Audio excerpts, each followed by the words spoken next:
जी, भाजपा ने चुनावी लाभ के लिए सबका साथ सबका विकास के नारे दिए जो खोखले हैं, क्योंकि 10 साल में दलित, पिछड़े, आदिवासी, मुस्लिम और अन्य धार्मिक अल्पसंख्यक के जो अत्याचार हुए हैं वो किससे छिपे हुए नहीं हैं। ये गलत है, ये बंद होना चाहिए। सभापति महोदय जी, महामहिम राष्ट्रपति जी के भाषण में निजी क्षेत्रों में SC, ST, OBC को रिजर्वेशन देने का कोई उल्लेख नहीं हुआ है, जो कि आज चर्चा का विषय, क्योंकि 98% प्राइवेट सेक्टर है, 2% सरकारी सेक्टर है, तो 98% प्राइवेट सेक्टर में भी हमारी हिस्सेदारी की बात होनी चाहिए। माननीय सभापति जी, आशा कार्यकर्ताओं, आंगनबाड़ी वर्करों, भोजन माताओं के वेतन वृद्धि पे भी कोई उल्लेख नहीं हुआ है, वो भी अभी नंगे, उन पर भी सोचना पड़ेगा। माननीय सभापति जी, जिस क्षेत्र से मैं चुन के आऊँ नगीना से, वो बहुत पिछड़ा क्षेत्र है, उस क्षेत्र में कोई विशेष आर्थिक पैकेज नहीं दिया गया, रोजगार की सेवाएं नहीं है, नौजवान पलायन करता है। IIT, IIM, एम्स, केंद्रीय विद्यालय आदि शिक्षा में और चिकित्सा संस्थानों की स्थापना होनी चाहिए, जो कि नहीं है। और माननीय सभापति जी, मानसून सत्र आ गया है, मेरा क्षेत्र बाढ़ से बहुत प्रभावित है, इसलिए मैं आपसे आग्रह करूंगा कि वहां के लोगों को बाढ़ से निजात दिलाई जाए। सांसद आजाद ने कहा कि चीन लगातार भारत को धमका रहा है और हमारी सीमाओं में घुस रहा है। हमें जल्द से जल्द अग्निवीर योजना से छुटकारा पाना चाहिए और सशस्त्र बलों में भर्ती शुरू करनी चाहिए। माननीय सभापति जी, चीन हमें आंख दिखा रहा है और लगातार हमारे देश की सीमाओं में घुसपैठ कर रहा है, इसलिए अग्निवीर योजना को हटाकर पुनः सेना भर्ती शुरू की जाए और साथ साथ भारत की सबसे प्राचीन व बहादुर रेजिमेंट में से एक चमार रेजिमेंट को पुनः बहाल करा जाए, ऐसा भी मेरा आपसे आग्रह है। माननीय सभापति जी, पिछले सारे प्रधानमंत्रियों ने मिलकर जितना कर्ज लिया है उससे दुगना कर्ज हमारे वर्तमान के प्रधानमंत्री जी ने लिया है। किसान अगर अपना कर्ज माफ कराने के लिए जाता है तो लाठी झेलनी पड़ती है, जबकि सरकार ने धन्ना सेठों का 15 लाख करोड़ रुपए माफ किया है। इस ओर हमें ध्यान देना पड़ेगा, हमारी आने वाली पीढ़ियों को ये कर्ज चुकाना पड़ेगा।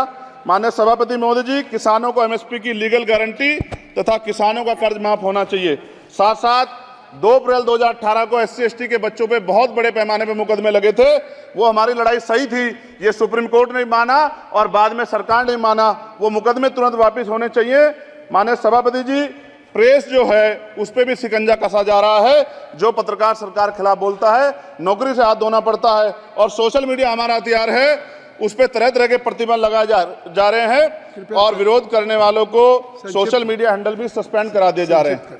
साथ साथ सभापति जी, पेपर लीक और परीक्षाओं के कैंसिल होने से देश के नौजवानों का भविष्य खतरे में है। नीट, यूपी सिपाही भर्ती सभापति जी और 29,000 शिक्षक भर्ती में आरक्षण घोटाला हुआ है, कोई पूछने वाला नहीं, खून के आंसू रो रहे हैं बच्चे, बेरोजगारी का दंश युवा झेल रहे हैं, इसलिए मेरा आग्रह है कि युवाओं के लिए कृपया समाप्त करें। चंद्रशेखर, माननीय सभापति जी, मैं पहली बार बोल रहा हूँ, आप कहेंगे मैं बैठ जाऊंगा, मैं आपकी बात, मैं संवैधानिक मर्यादा का पालन करूंगा, मगर हम तो माननीय सभापति जी सुन ही रहे हैं। आप बोलिए, 1 मिनट। धन्यवाद। 1 मिनट और बोलिए। अध्यक्ष सभापति जी, नारी सम्मान की बात करने वाली सरकार, हमने मणिपुर देखा सर, हमने पहलवान बेटियों का हर्ष देखा सर, और हमने सर हाथरस की बेटी का हर्ष देखा सर, और हाथरस के परिवार को जो वादा किया था सरकार ने वो भी पूरा नहीं किया, और महिलाओं में भी स्पेशली दलित, पिछड़े और मुस्लिम वर्ग की, आदिवासी वर्ग की महिलाओं के साथ आज भी NCRB का डाटा कहता है सर जो जुल्म हो रहा है वो सहनीय नहीं है सर।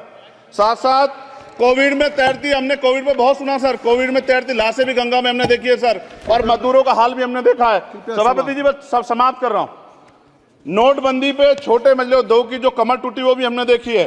सभापति जी, शैक्षणिक संस्थानों, विश्वविद्यालयों में, चिकित्सा संस्थानों में OBC, ST के योग्य अभ्यर्थी को NFS करके जिस तरह निकाला जा रहा है, लेटरल एंट्री करके जिस तरह हमारे रास्ते बंद किए जा रहे, ये भी हम देख रहे हैं सभापति जी। साथ साथ मेरा ये कहना है सर, ये सबका इशू है कि प्राइवेट कर्मचारी सर और सरकारी भी कई जगह पे 8 से ज्यादा घंटों से काम करते हैं, और उनको जो सर उचित वेतन भी नहीं मिलता, तो न्यूनतम वेतन 20,000 रुपए तय हो और 24 घंटे की ड्यूटी। उदाहरण के तौर पर यूपी पुलिस सर बहुत पूरा काम करते हैं वो लोग, वो राज्य के विषय हैं। आप सर मैं आपके राज्य सरकार के लिए भी आपके संज्ञान में डाल रहा हूँ विषय सर, पुलिस सब जगह है सर, लेकिन सवाल ये है सर, बहुत पसीना बातें हैं, 8 घंटे की ड्यूटी और वेतन विसंगति, बॉर्डर स्कीम से उनको जो है बाहर किया जाए। माननीय सभापति जी, 1 मिनट चाहिए सभापति जी।